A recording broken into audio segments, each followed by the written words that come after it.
Witches. It's me, the Zen Witch, with an unboxing day. And wherever you're tuning in from, whoever you are, I welcome you. Thank you so much for coming here to hang out with me.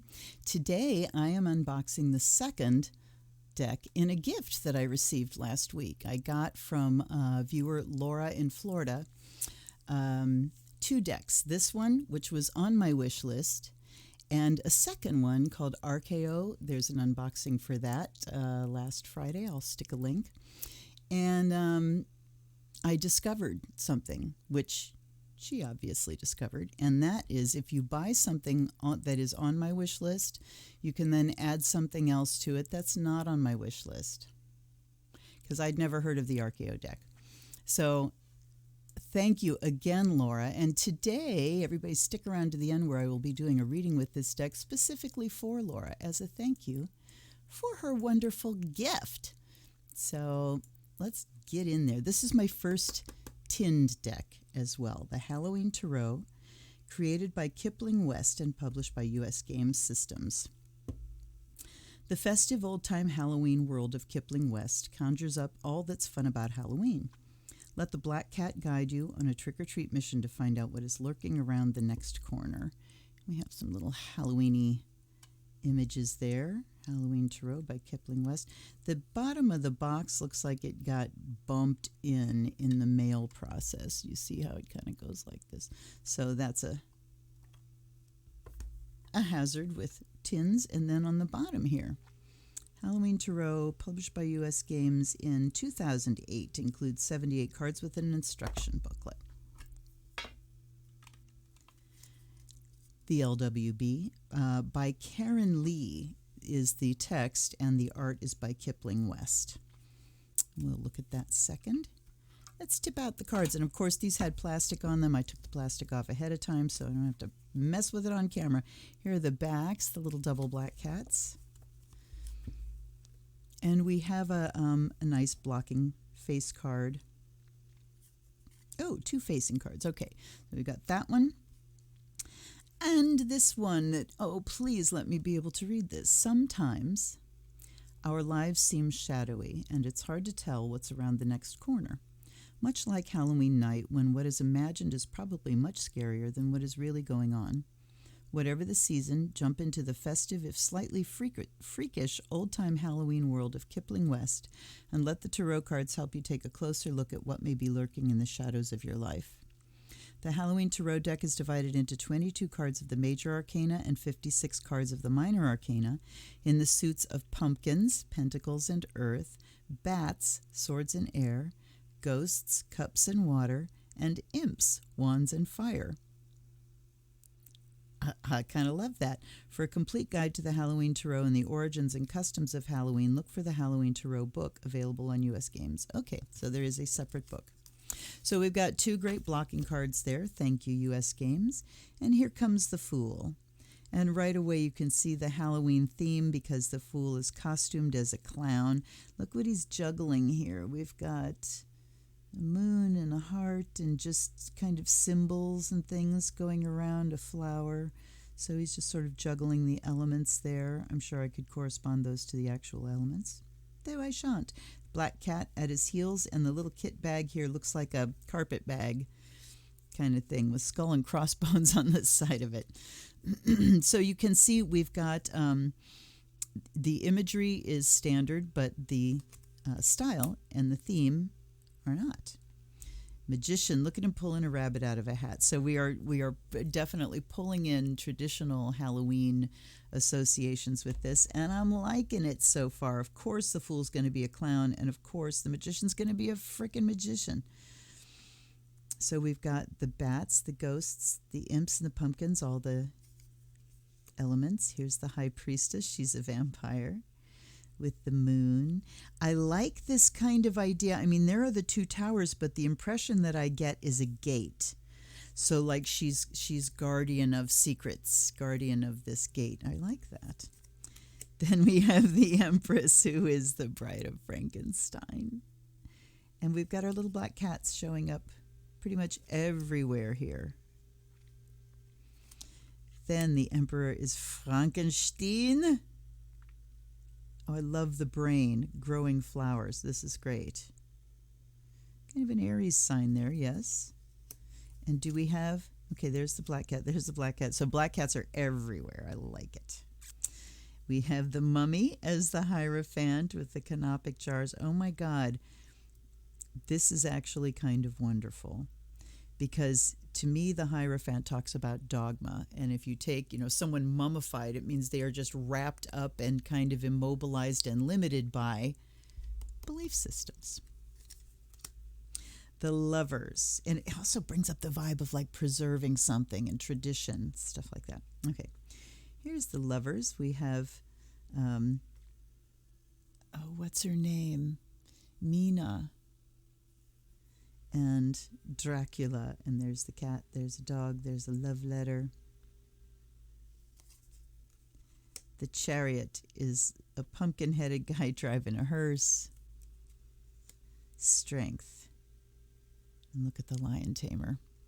But not using a whip, this lion tamer is caring for this animal. They've got like a tongue depressor, so let me look in your throat and see what's wrong with you, So there's this caring aspect, and look, the lion almost looks a little bit worried, and she's helping him. I really, really like that portrayal. Oops.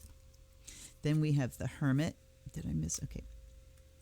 There's the Hermit, closeted away in his laboratory, looking into what he's just created. This is amazing. Wheel of Fortune, the knife thrower's wheel, and we've got the zodiac going around the sides. Now, we've only got the fixed signs. That's interesting. I want to go to the book and see if that's mentioned. Now we can find out how far they go into. Suit of Pumpkins, this is the majors, yes, wheel.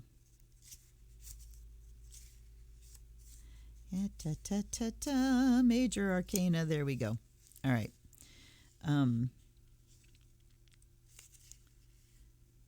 A reference to life's roulette wheel. Flux, unexpected change in luck, new choices, new circumstances, rolling with the punches, but not passively. I think having those 4 fixed signs is kind of an allusion to, I know at least the World card has the 4 fixed signs in the corners. Right.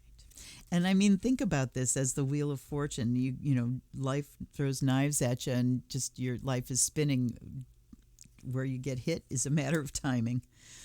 All right, here's Justice. There's the pumpkin head dude weighing other heads against a rat.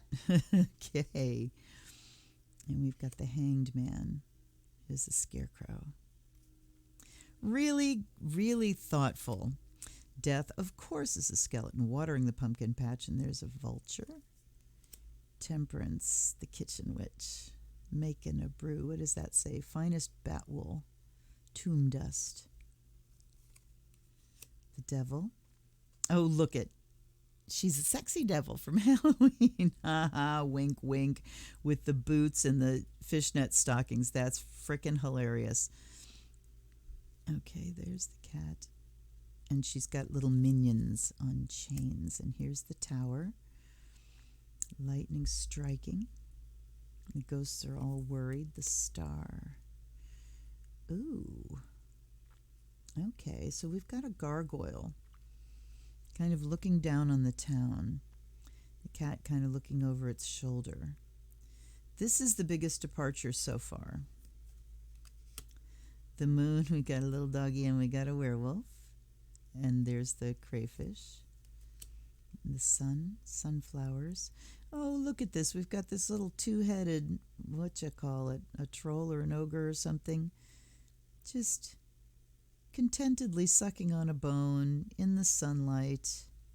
All right. Judgment. Dracula is raising up his people. Here's the world. There's the cat. And there are the 4. Interesting. We've got an eel, a bat, a salamander, and a scorpion. So obviously Scorpio.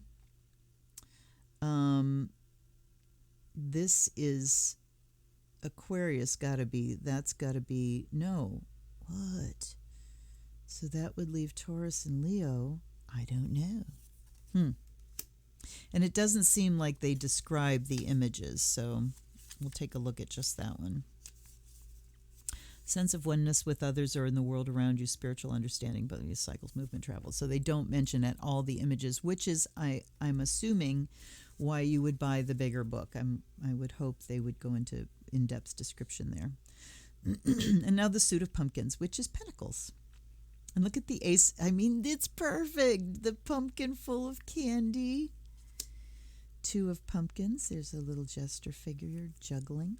The three. Now the images are very standard, except we're incorporating the pumpkin. And the... Oh! Okay, I like this a lot. Here's a departure from the Four of Pentacles where the king is, grasping and got his feet on him and weighed down, and it's, being controlled by your money. But here we have Four of Pumpkins as planting seeds, taking care of your resources by making them into more. That's really good. Five of Pumpkins. Oh, so they're carrying a little kitty coming back from trick or treat in the snow. Northeast Ohioans know that one very well. And there's a dropped bag of candy. So there's this sense of loss of resources, loss of abundance. Six of Pumpkins, the trick or treat, getting treats. That's perfect. Seven of Pumpkins. Look at what those seeds are growing. Eight, carving the pumpkins. This is perfect. I mean, it's like, wow. The nine, look at her in this beautiful pumpkin patch. I love the imagery. It's very cartoony, but look at the softness he brings into the dress here. He's kind of pulling in that, the Pamela Coleman Smith vibe to this very cartoony style. I'm loving this. 10 of Pumpkins. I love that it's a piñata. Because we're playing this game, there's abundance, and I'm about to hit something that's going to just shower abundance on me. Perfect. Page of Pumpkins. Look at you. School. You look at the books. Knight of Pumpkins. Stability. The Queen. Fertility. Look at the rabbit, and it's a fat rabbit. And the King. Success. Look at him with all his pumpkins. Okay, here come the ghosts. This is cups. Ace of Ghosts, the two. Look at the happy ghosts. And look at the kitty with wings above. And a two-headed serpent below. Interesting. Three of Ghosts, celebration. Look at their little tails braided together. Four. The ghosts are trying to draw him out. And he's like, I don't want to party. I don't feel like partying. The Five of Ghosts. Okay, so we see one bucket tipping out. Great deal of concern. Worry. The Six. Good memory. So look, this looks like a church or an old house. It looks like almost a rose window. There's a sense of reunion. And there's tombstones. Yeah, so we're in a churchyard, and it's like this ghosts are having a reunion. I like that. The Seven. Okay, so there's the ghost with all the different symbols: castle, diamond, snake, dragon. And look at, is that a banner or a net? Wow. If it's a net, it's like, which one are you going to catch? If you can catch a ghost with a net, Eight of Ghosts. Here's, walking away from troubles and drama. I'm walking away. 9, the wish card, everybody's happy. And the 10, everybody's very happy. And these little ghosts are lighting our garden party. Okay. Page, there's the fish in the cup, or a fish skeleton in the cup. Spiritual study, meditation of focus, Knight of Cups, and emotional offer, someone bringing in. Queen of Ghosts. Look at her looking to the ghost here. Psychic abilities, sensitivities. Trust your intuition. And King of Ghosts. Master. Look at, he's holding on to the ghost's tail. Master of emotions. Yeah, I'm very much digging this artist. I wonder if he's done another deck. Ace of Bats. So these are the swords. Get it hanging. The 2. There's the blindfold. No swords, though. Just the bats. 3 of bats. They're about ready to munch on this heart. Vampiness galore. 4 of bats. Here's the pumpkin-headed person. Very standard. The 5. I am stealing all your candy. Look at that. Oh, see? This deck really brings in layers of meaning that you don't get in other decks like this one. I mean, usually it's showing the swords. Okay, what's happening is he just cleaning up the battlefield after the battle. But this one gives that impression of, I've just stolen candy from these kids. They did the work. I stole the victory. 6 of bats. Crossing troubled waters to a new situation. 7 of bats. And here's another. So that first one was like a thief card, and this is a thief card too. First one looked like, you did all the work, I took the credit. This one is like stealing actual things, taking advantage. Interesting. I'm going to look those 2 up, because I want to see how they differentiate. Okay. 5 of bats, loss, defeat, unfairness, cruelty, so yes, stealing candy from kids, humiliation, the inability to defend yourself. And then the 7, a plan that may not work, a setback or bout of bad luck, partial success that does not justify the risk. So nowhere in that one do they talk about the thief. That's an interesting difference. 8 of bats. And look at, they're just winding her up. Okay. The 9, that's very standard. The 10. It's kind of like an Ophelia. She's floating in the water rather than stabbed. Interesting. The Page of Bats. Intellect, insight, questioning. Knight of Bats. Rawr. Rushing in. Queen of Bats. Skillful and defended. And the King of Bats. The bastard. Ace of Imps. I got him by the tail. So these would be wands. The 2, trying to keep them from going at each other. That's a new one. 3 of Imps. Okay, theirs are burning, his is growing. That's a departure too. The 4 of Imps. The 5, that's very standard. 6. They're all riding into victory. 7. Okay, so he's got the staff here, and he's stopping them and directing them that way. That's different, too. The 8 of Imps. We have wings. The 9. Protection. And the 10. Just too much to handle. Too much to handle. Page. Communication. The Knight, change of direction, change of residence. Queen, good friend, confidant. And the King, a professional. All right. Awesome. Ooh, now I have to light. Uh-oh. I don't know what I did with my lighter. Light my charcoal.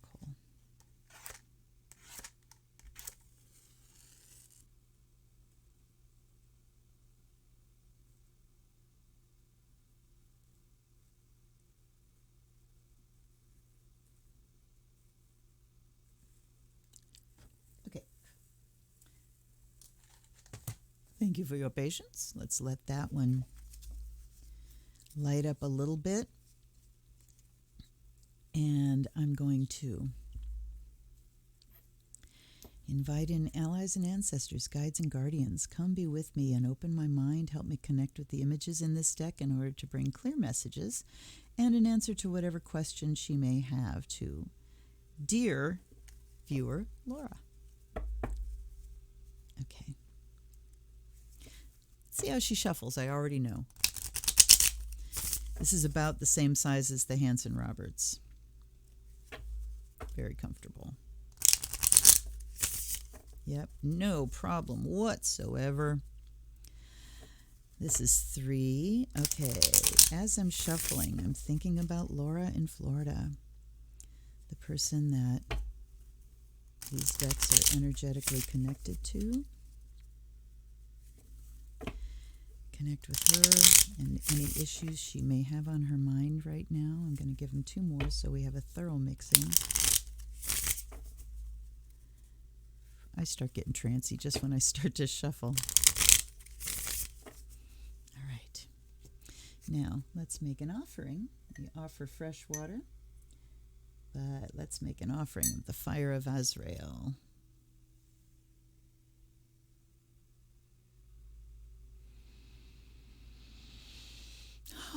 Now my morning is complete. All right, Laura. What does Laura need to know? What are we going to do with these? Knight of Imps. Let's see here. I want to see what readings they suggest. An energetic idealist who defines himself by his actions, well-intentioned, though sometimes unreliable. I think I'm going to do a 3, but let's see. Now, we didn't really look at the book. Table of Contents. Welcome to Halloween, the Halloween Tarot. Reading the cards, the major arcana, the minor arcana, and about the artist. Let's look at about the artist. Kipling West has illustrated a tarot for cats and a children's tarot. Designs toys. Oh, okay, so a tarot for cats and children's tarot. Designs toys and toy packages. Collects odd facts and dates and is kind to gargoyles. She lives in a damp, rainy place with 1 husband, 4 cats, and a young French bulldog. So Kipling, I assume that was a man. Forgive me, Kipling, please. What a wonderful name. One day I came home from seeing Tim Burton's The Nightmare Before Christmas. Yes, you can see that vibe here. For the 7th time, and I said to my long-suffering husband, I want to live in Halloween Town too. He glanced around at our living room, complete with 2 squalling black cats, real cobwebs, myriad gargoyles, the stuffed squirrel Frisky, a scary music record collection, a pickled bat, assorted Mexican devils, a turn-of-the-century magic poster, and at least 20 creepy masks, toy skeletons, and piles of Halloween collectibles. He patted me gently on the head and said, honey, you already do. Halloween was always my favorite holiday, and so she gives a little bit of a history there. And then the Halloween Tarot.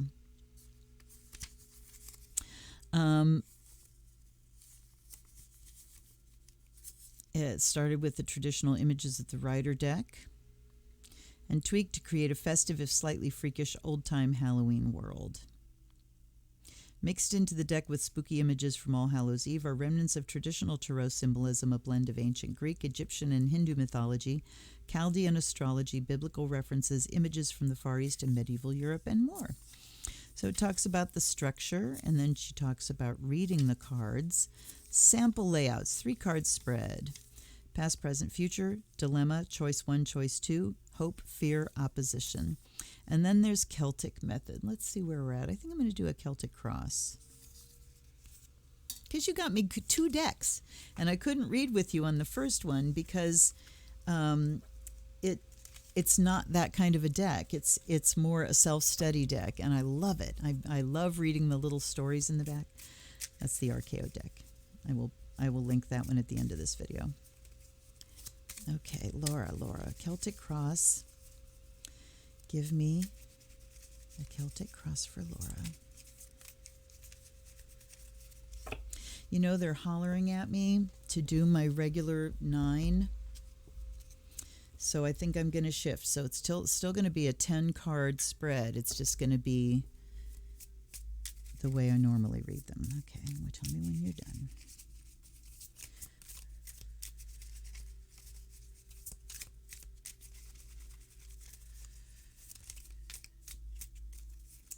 Okay, one more. All right. Holy moly.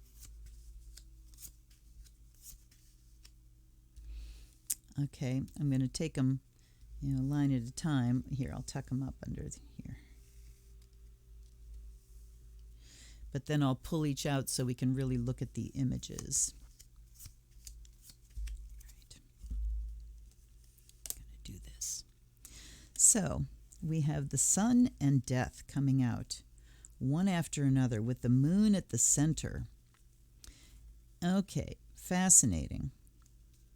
The moon at the center says that there's a question hanging that needs an answer, and that an answer is not forthcoming. There's a mystery. There's a sense of cluelessness, or just, I don't know what's going on. Whenever the moon comes out, it's like Neptune. It's that big question mark on things.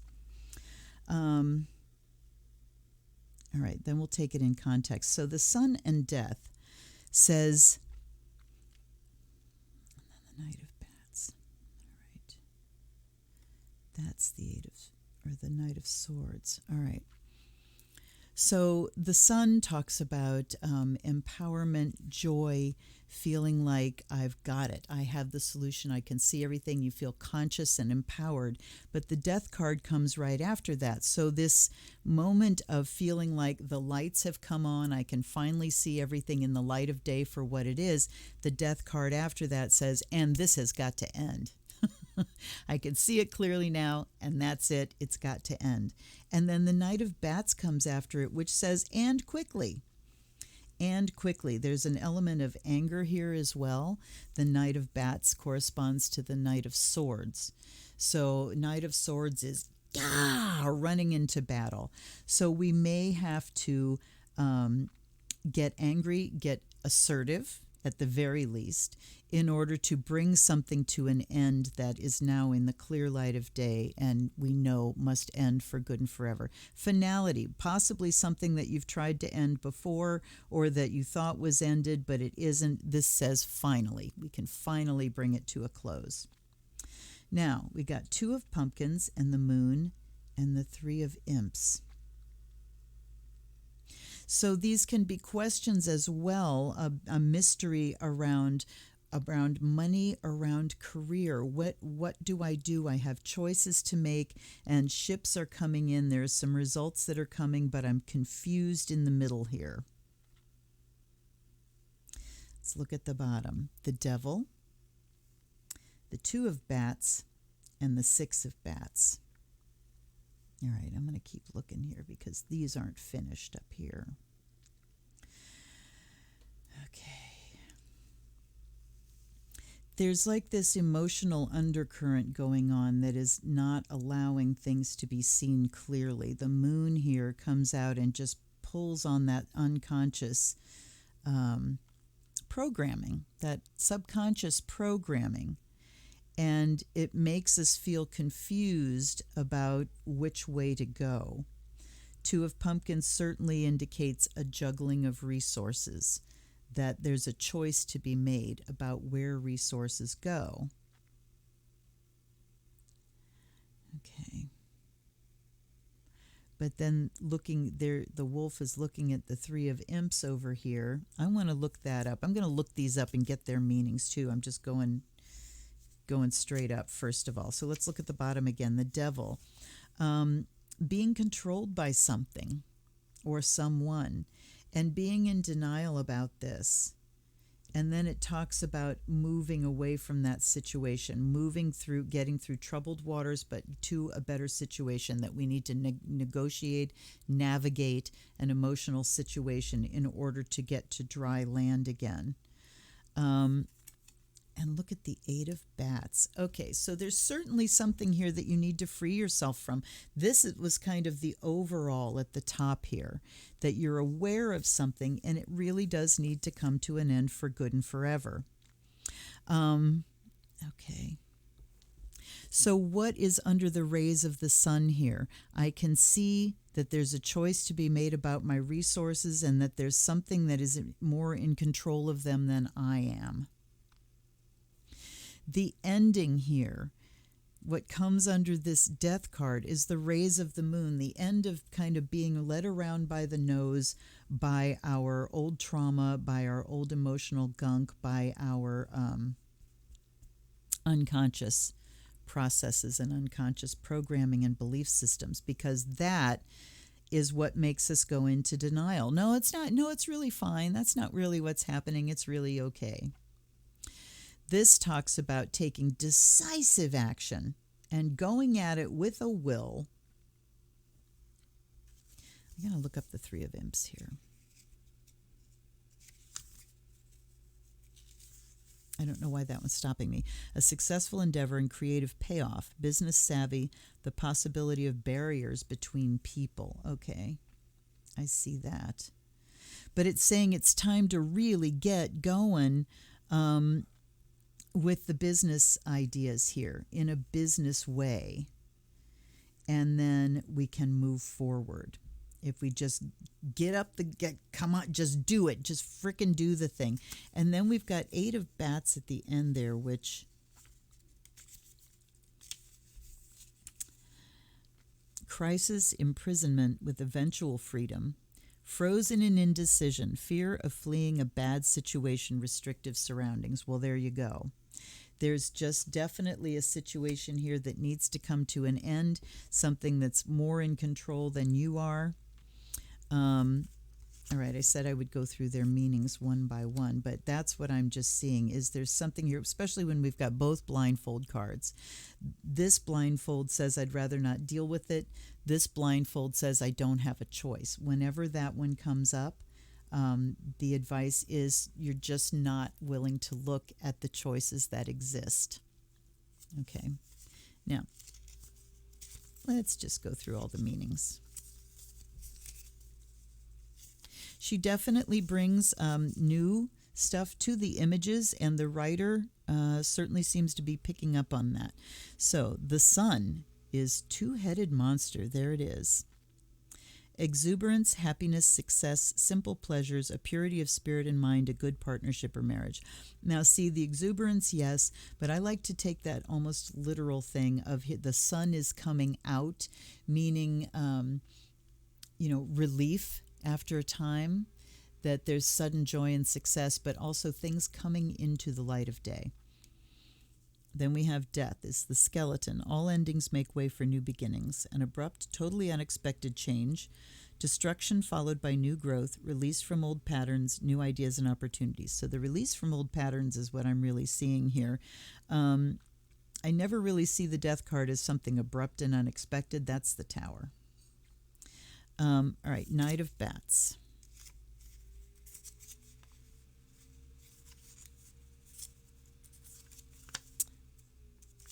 Okay. A capable, bold, righteous person, a fearless defender of justice.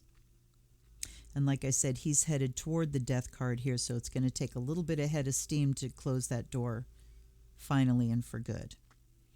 Then, Two of Pumpkins. Weighing two choices, balancing two situations, competition, duality, conflict of interest, a struggle for harmony, a bit of wealth on the way. And I always look at the waves in the background. It indicates emotional upheaval that comes with the juggling of resources. Then we have Three of Imps. Oh, no, wait a minute. The Moon. Hidden dangers, werewolf, hidden dangers, deception, mystery, things are not as they seem, intuition, instinct, the subconscious, wildness, a struggle for sanity. So this is where we're kind of between a rock and a hard place here, because the moon can help you deceive yourself. That's why the blindfold is on down here as well. So we kind of really pick up on that meaning. Okay. And each of the major arcana, by the way, has their character. Gargoyle, werewolf, two-headed monster, witch, skeleton, that kind of stuff. Oh, justice doesn't have one. Neither does the devil, because it's the devil. So not all of them. Interesting. Okay. And then Three of Imps we did look at. So we can talk about competition, success. Then down here to the devil. Self-indulgence, temptation, unethical behavior, abuse of power, being a slave to your desires, avoidance of responsibility, discontent. All right. So it can talk about you being controlling. It can also talk about you being controlled. Avoidance of responsibility, getting someone else to do the dirty work. That's an interesting one. Let me scooch these up a little bit. Okay. Then we got the Two of Bats.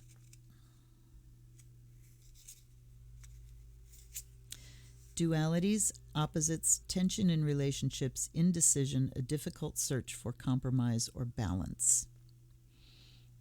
indecision. I wonder why they never mention the blindfold. That's what really stands out to me there. Then the Six of Bats. Better times lie ahead, a literal or figurative journey, taking strong action to overcome difficulties.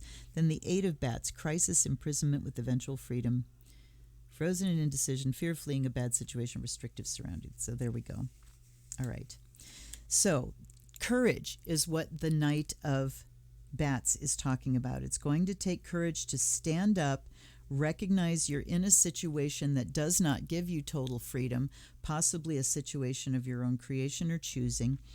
The devil here says it's got more control of you than you have of it, but we don't like to think about that.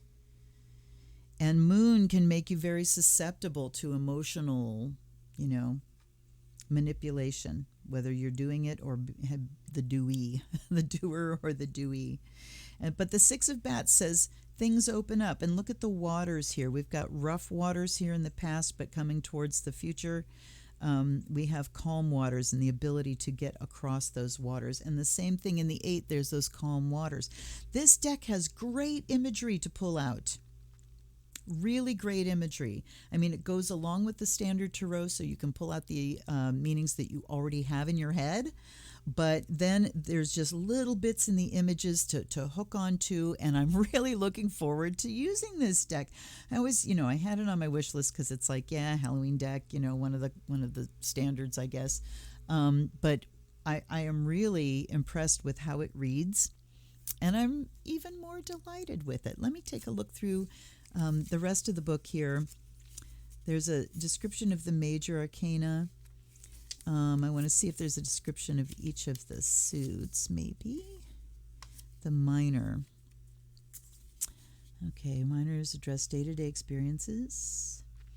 Ace through 10. And the court cards, the most common traditional names for the... Okay, blah, blah. They've been gleefully taken over by Halloween symbols. Okay, ones are imps, creativity, enterprise. All right, that's pretty standard. Here, the traditional tarot suit of pentacles has been usurped by Halloween pumpkins. As the suit of the ancient element earth, the pumpkins describe all things that are physical and tangible, real and solid, things you can taste and smell, and of course count. Older tarot cards used coins as emblems of the medieval merchant class in practical day-to-day life. Adding a magical element to the suit, coins became pentacles.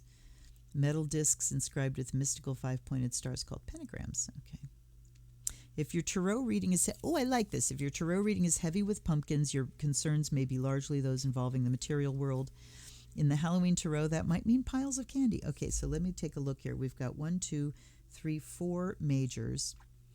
We've got 1, 2, 3, 4 bats. 1 pumpkin, 1 imp, no ghosts. So this is not an emotional issue. This is an issue of the intellect. So let's go to the bats here. All right. This old-fashioned... All right, ghosts have taken over. Think of them as friendly ghosts. And so she doesn't do that in this next one, that if you have a predominance of ghosts, that means... Okay, they are the thinking suit.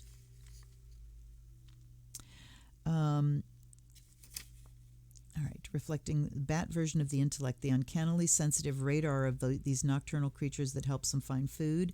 As a bat expertly navigates the darkness, these cards indicate the need for us to slice through confusion and deception with swift precision. That's great. Still, there's a flip side to the bat suit, the side of conflict, struggle, disaster, and pain. The mythical side of bats that has historically made us shudder. Their pointed, sharp-toothed faces, the nocturnal swooping, and eek, the tangling in our hair. The human bloodsuckers, the witch is familiar. Okay. So the bats cards can reveal a brave willingness to confront battle head-on. And what I'm seeing here, so we've got bats and majors. You are at the point here of really intellectually processing something to the point that you can let it go for good and forever. This can be codependency. This can be old unconscious stuff from family of origin, old emotional stuff. but it's saying it's coming out into the light of day in a way that I really can't understand, and it might piss me off, but it's going to make me go, you know what? Okay, I get it now. I'm done. I'm done with this lesson. I have taken it in. But 8 of Bats says that you still have to let yourself free. When we got the 2 blindfolds coming towards the end of the reading, it's saying that it's still going to take a work of the intellect to recognize the thought patterns that got installed that keep playing, the recording that keeps playing, recognize them when they're happening and change them, substitute them. If you're constantly telling yourself, oh, I'm so stupid, oh, I did that wrong. What an idiot. I'm really stupid. Start hearing those messages. Start hearing the voices in your head and stopping and saying, no, I am not stupid. I made a mistake like everybody does, and I'm not stupid. No, I'm not stupid. I didn't know that thing before. That doesn't make me stupid. Okay? So that's what I'm getting here, that this is an intellectual process that you're going through to unload the old, icky, controlling ideas that got installed in your head that are no longer serving you. They don't belong to you. They don't serve you anymore. Okay? That was a fun read. I hope that resonated for you, Laura. I hope it resonates for some of you out there, too, that are watching this. Who knows how these things work? You tune in to hear a reading. It might just be for you also. Okay, you guys, if you want to get in on one of these readings, look at my wish list down below. Send me a deck off of that list, and I will do a reading for you on that unboxing video. Good deal, eh? I think it's a great deal. Thanks for hanging out with me. I will see you every Wednesday and Saturday for live streams, and here and there for unboxings and astrology charts, astrological chart readings and stuff like that. Until then, this is the Zen Witch. Oh, by the way, subscribe, like, hit the bell, send me a donation, all that stuff. All right, till I see you again, this is the Zen Witch. Blessed be.